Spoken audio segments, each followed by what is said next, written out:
네, 안녕하십니까. 휴정도 반갑습니다. 오랜만에 스탠딩 앉아서 방송하다가 서서 방송하고 있는데 오늘 딱 하루 마감 시황을 좀 말씀드려 보겠습니다. 오늘 개인 투자자분들이 굉장히 힘든 하루였습니다. 오늘 시장 속에서 코스닥의 흐름을 보시면 610선을 깨고 다시 610선에서 투매가 나오고 나서 다시 반등이 좀 강하게 나타나면서 오늘 거래소 시장보다는 코스닥 시장이 강한 반등세가 나타났다 이렇게 보시는 것이 맞겠고, 거래소 시장 쪽에서는 업종별 종목별 장세가 나타났다 이렇게 보시면 조금 더 이야기가 좀 편할 것 같습니다. 오늘 증시 쪽에서 거래소 시장 쪽에서 역시 강세를 띄워준 업종들이 있었죠.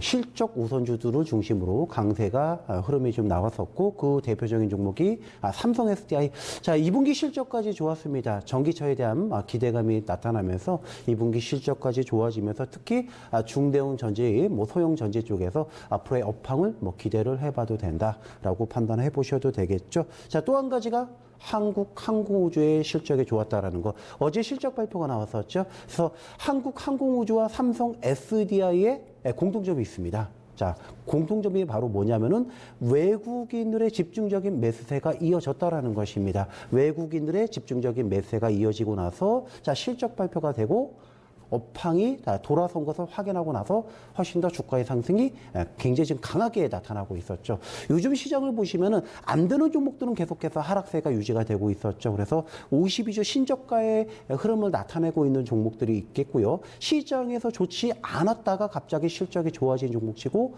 주가가 크게 떨어진 종목이 없더라 이렇게 보시면 조금 더 이야기가 편하겠죠.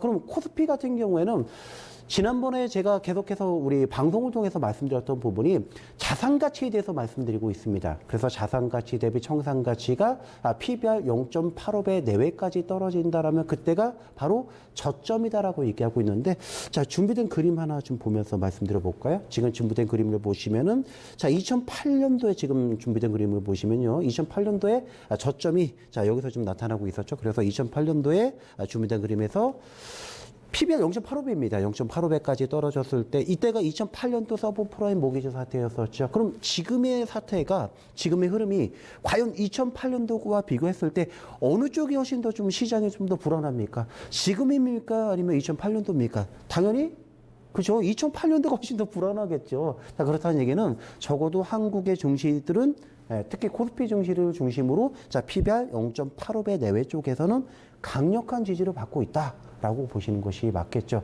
자, 그렇다면은 지금 증시에서 거래소에서 매도입니까? 아니면 매수입니까? 적어도 시장을 매도하기보다는 매수하시는 전략이 조금 더 맞겠죠?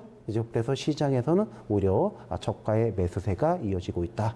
그렇게 보시는 것이 맞습니다. 오늘 그래서 시장에서 흐름을 보시면은 외국인들이 장 초반에는 굉장히 많이 팔았습니다. 자, 그래서 현재 코스피에서 한 1,500억 정도까지 매도가 나왔다가 점진적으로 지금 매도가 축소가 되면서 오늘 시장에 외국인 덕분에 그래도 아래꼬리 달았다라고 보시는 것이 맞겠고, 코스닥 같은 게 우리 차트 보면서 한번 얘기해 볼까요? 코스닥의 흐름을 보면서 같이 말씀드려 보겠습니다.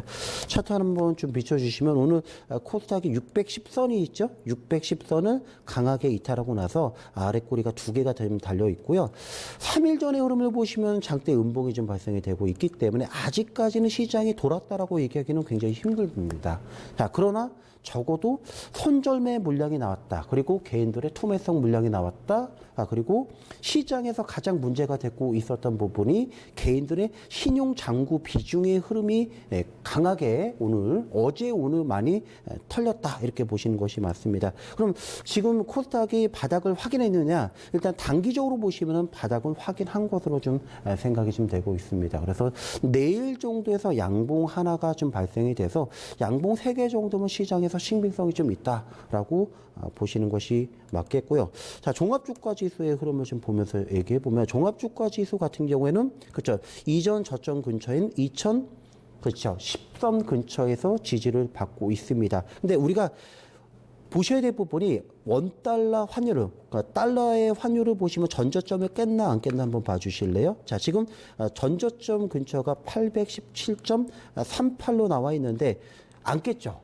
자, 달러로 보시면은 전저점을 깨지 않았다라는 것이고, 원화 가치로 보시면은 전저점에서 지지를 받았다라고 보시면 돼요. 자, 지금 이 전저점이 2010선 내외 쪽이 아까 그림에서 보신 것처럼 PBR 0.85배 내외라는 것입니다. 그럼 적어도 0.85배 내외 쪽에서는 우리가 저가 매수에 임하는 전략이 오히려 시장을 봤을 때 옳다, 이렇게 설명을 드릴 수가 있겠습니다. 자, 그러면은 내일 시장 쪽에서 어떤 흐름이 나올 것이냐. 시장의 불확실성이 굉장히 많죠. 자, 첫 번째로 시장의 불확실성에서 첫 번째로 보시면은 그 글로벌 증시 쪽에서, 그죠? FOMC 회의가 기다리고 있습니다.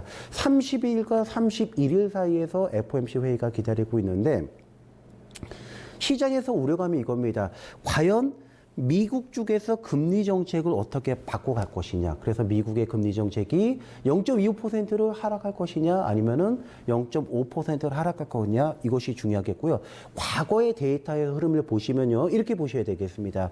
자, 과거의 데이터가 두 번의 금리 인하의 조치를 분석했을 때 첫 번째는 금리가 첫 번째가 인하가 되고 나서 한 5개월 뒤에 금리가 인하가 되고 미국의 달러 가치는 오히려 상승이 보여졌습니다. 그럼 미국의 달러 가치가 상승이 되었다는 얘기는, 그죠? 한국의 원화 가치가 약세였다는 거죠. 자, 그렇다면은 국내 시장이 좋은 흐름을 가진 않을 거다라고 보고 있습니다. 그러면 이번 FOMC 회의에서 어떤 결과가 나타나야 되냐면은 첫 번째 금리 인하가 되고 추가적인 금리 인하를 암시해야지 시장에서 환호할 가능성이 높다라고 보시면 돼요. 그래서 오늘 금리 정책이 가장 중요한 시장의 흐름을 이끌어갈 거다. 그래서 변동성 장세가 지속이 될 가능성이 높기 때문에 일단은 조금 관망의 자세가 중요하다. 그러나 넓게 봤을 때 한국 증시는 대단히 저평가되어 있기 때문에 오히려 분할해서 매수하시는 전략을 맞대 분할해서 매수하시는 전략을 말씀드려 보겠습니다. 자, 두 번째 정책에서 중요한 부분이 뭐냐면 개인 소비자 물가지수의 흐름을 좀 보여드릴 수가 있겠습니다. 어제 발표가 됐었죠.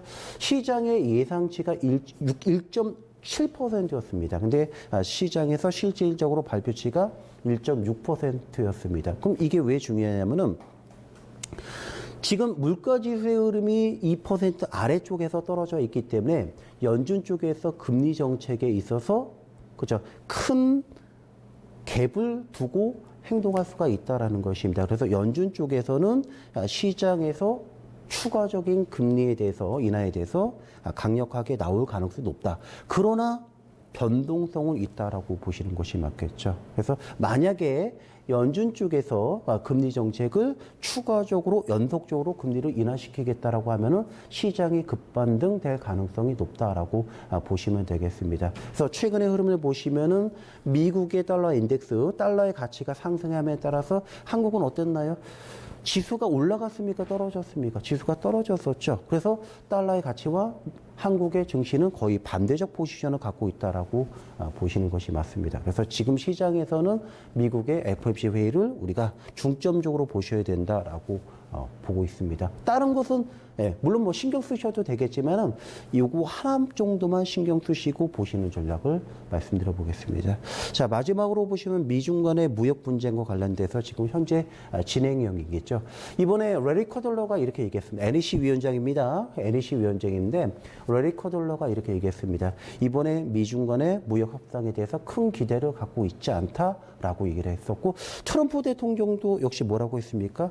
미중 간의 무역 분쟁과 관련돼서 큰 기대를 갖고 있지 않다라고 얘기하고 있습니다. 그런데 만약에 미중 간의 무역 협상에 대해서 예를 들어서 뭐 지적 재산권과 관련돼서 아니면은 무역 협상과 관련된 어떤 진척된 방향이 나왔다라면 시장에서 호재로 작용이 되겠죠. 일단 시장에서 눈높이는 있나요? 자, 눈높이가 아예 없다라는 것입니다. 자, 그다음에 두 번째 PCE. 이번에 시장에서 예상했던 PCE보다도 낮게 나왔기 때문에 연준의 금리 인하에 대한 폭폭이 좀 커질 가능성도 높다라고 보시면 됩니다. 그러나 아직까지는 시장에서 변동성이 클 수밖에 없다라고 보시는 것이 맞겠죠. 그렇기 때문에 종합주가 지수가 최근에 반등하지 못하고 있었던 이유는, 가장 큰 이유는 이런 FOMC 회의나 경기가 뭐 침체가 됐던 부분도 있겠지만 미국의 금리 정책에 있다라고 보시면 좋을 것 같습니다. 그래서 미국의 금리 정책이 어디로 갖고 있냐? 그럼 미국의 금리 정책에 의해서 그죠? 달러 인덱스의 흐름이 나타나고 있는 거고 달러 인덱스의 흐름이 상승하냐? 하락하냐에 따라 달러의 흐름이 약해진다라면 달러의 가치가 약해진다면 원화가 강세가 된다면 외국인들은 한국 시장에 대해서 들어오지 말라 그래도 들어올 가능성이 굉장히 높겠죠. 그렇다면은 적어도 한국 증시가 저점을 잡을 가능성이 높다라고 보시면 좋을 것 같습니다. 그러나 아직까지는 시장의 불확실성이 뭐 여전히 남아 있습니다.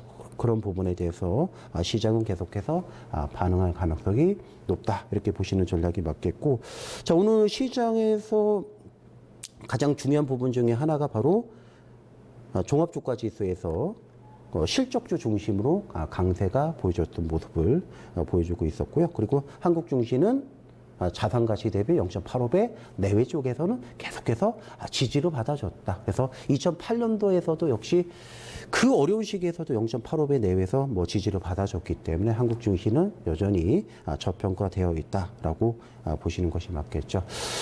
코스닥은 내일장에서도 일단은 좀 지켜봐야겠지만 일단은 저점을 잡은 것으로 판단하셔도 크게 무리는 없을 것 같습니다. 어려운 장입니다. 그러나 이런 장에서 우리가 무서워하지 말고 분할해서 매수하신다면 좋은 결과 있을 것으로 판단이 되고 있습니다. 오늘 준비한 상은 여기까지입니다. 네, 일본의 보복 조치가 들어온 지 딱 한 달째가 됩니다. 대화를 거부하던 일본의 태도 변화가 나오면서요. 내일 한일 외교장관 회담이 개최가 된다라는 소식이 저희 마치기 10분 전에 속보로 들어왔습니다. 방콕에서 만남을 가지게 된다고 하는데 지금 아베 총리가 최종 사인을 하기 바로 하루 전입니다. 여기서 의미 있는 성과가 좀 나올지에 대한 기대감들이 오늘 장 막판 시세에 좀 녹여져 있던 게 아닌가 싶은데요. 이런 부분들 확인해 보면서 조금 더 가벼운 그리고 기분 좀 8월의 첫 출발 함께 기대해봐도 좋지 않을까 싶습니다. 저희 투자 판단에 대한 오늘 도움 말씀을 드렸고요. 종목의 상승과 하락을 보장하지 않습니다. 이 점 체크해 주시고요. 오늘 최정호 전문가의 공개 방송이 예정이 돼 있습니다. 함께 하실 수가 있는데요. 오늘 최정호 전문가 또 전략적인 포인트 많이 드릴 예정이니까요. 참여 부탁드리겠습니다. 저는 오늘 여기서 인사드리겠습니다. 고맙습니다.